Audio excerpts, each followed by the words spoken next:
فرمایا حبب علیکم الایمان، اور میں اللہ نے صحابہ کرام کے دلوں میں ایمان کو محبوب بنا دیا ہے، وَزَيَّنَهُ فِي قُلُوبِكُمْ، اور صحابہ کے دلوں کو میں اللہ نے ایمان سے مزین کر دیا ہے۔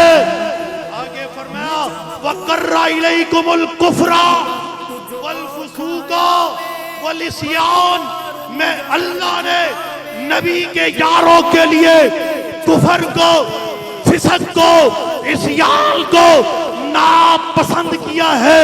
اللہ کہنا یہ چاہتے ہیں کہ صحابہ کے دل میں ایمان اس طرح رچ گئے، اس طرح بس گیا ہے کہ اب ایمان صحابہ کے دلوں سے نکل نہیں سکتا۔ کفر اور فسق اور عصیان صحابہ کے قریب آ نہیں سکتا۔